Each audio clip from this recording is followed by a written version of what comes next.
வணக்கம், welcome to Chitra Murali's kitchen. இன்னைக்கு நம்ம வந்து டிஃபன் பாக்ஸ்லாம் கலந்து கொடுக்குற மாதிரி ஒரு ரைஸ் தான் பார்க்க போகிறோம். வெஜிடபிள் பிரியாணி மாதிரி பண்ண போகிறோம். என்ன பண்ண போகிறோம்னா, நம்ம முன்னாடியே வந்து தனியா மசாலா பொடி அரைச்சி வச்சுருந்தோம் இல்லையா? ஸோ அதை மட்டுமே யூஸ் பண்ணி தான் நம்ம இன்னைக்கு பிரியாணி பண்ண போகிறோம். தாளிக்கிறதுக்கு எதுவுமே வேண்டாம். பட்டை, கிராம்பு, சோம்பு எதுவுமே தாளிக்க வேண்டாம். அந்த பொடி மட்டும் போட்டாலே போதும். ஸோ எப்படி பண்ணுறது அப்படிங்கிறத பார்த்துடலாம். நம்ம ஃபஸ்ட்டு வந்து எண்ணெய் சேர்த்துக்கலாம்.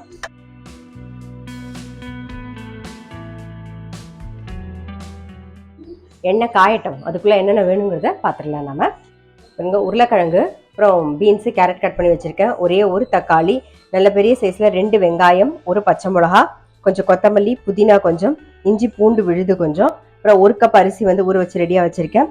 நம்மளுடைய தனியா மசாலா பொடி, ஸோ இதை யூஸ் பண்ணி தான் நம்ம இன்றைக்கி பண்ண போகிறோம். அப்புறம் மஞ்சள் பொடி, மிளகா பொடி, சோயா வந்து வெந்நீரில் போட்டு மூடி வச்சுருக்கேன். ஸோ அதை இனிமேல் தான் வடிகட்ட போகிறோம். அப்புறம் எண்ணெய், தேவையான எண்ணெயும் சேர்க்க போகிறோம். அதுக்கப்புறம் வந்து நெய், தேவையான உப்பு, இதெல்லாம் சேர்த்து தான் நம்ம பண்ண போகிறோம். ஆல்ரெடி நம்ம எண்ணெயை விட்டாச்சு, அது காஞ்சின்னு இருக்கும். இதில் 1 ஸ்பூன் நம்ம வந்து நெய் விட்டுக்கலாம்.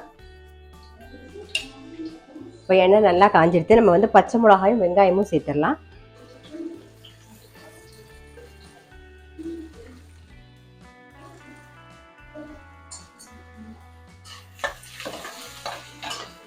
இங்கே வெங்காயத்துக்கு தேவையான உப்பு சேர்த்துக்கலாம்.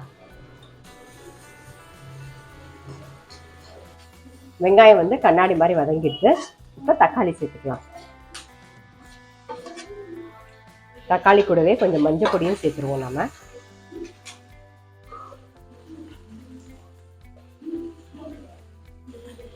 தக்காளி நல்லா வதங்கணும். இது கூட வந்து கொஞ்சமாக புதினா இலையும் சேர்த்துக்கலாம். இஞ்சி பூண்டு விழுது சேர்த்துடலாம்.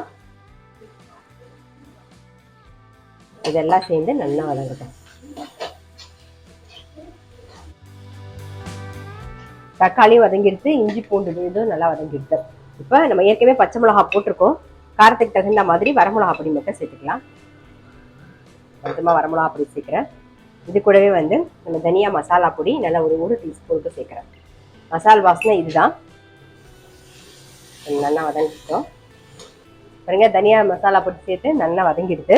இப்போ வந்து இன்னும் கொஞ்சம் இருக்கிற புதினா கொஞ்சம் போட்டுப்போம், கொஞ்சம் கொத்தமல்லி, அப்புறம் காய்கறி, பீன்ஸு, கேரட்டு, உருளைக்கிழங்கு, சோயா எல்லாமே சேர்த்துடலாம்.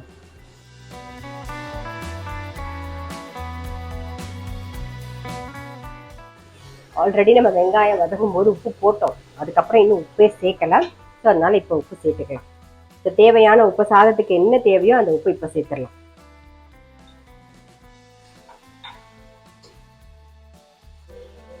எண்ணெயில காயெல்லாம் நல்லா வதங்கிடுது. இப்ப நம்ம பாஸ்மதி அரிசி ஒரு 20 நிமிஷம் ஊற வச்சு வச்சிருக்கோமா, அதை சேர்த்துடலாம்.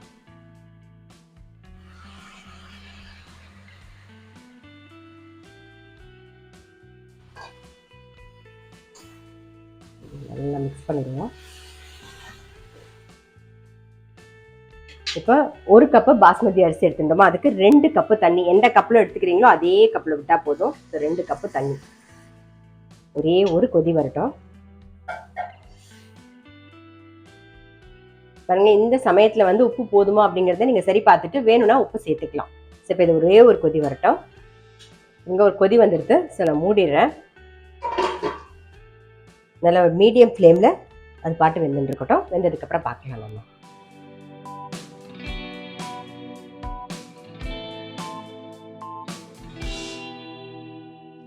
பாருங்க, இப்போ சாதம் வந்து ரெடி ஆயிருக்கும். கிட்டத்தட்ட ஒரு 15 நிமிஷம் ஆச்சு. நான் மீடியம் ஃப்ளேமில் வச்சு தான் வேக வச்சேன். பாருங்க,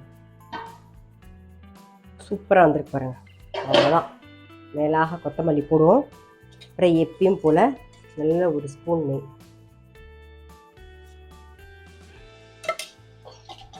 ஜஸ்ட் அப்படியே உடையாமல் அப்படியே இருக்காங்க. அடுப்பு ஆஃப் பண்ணிடலாம்.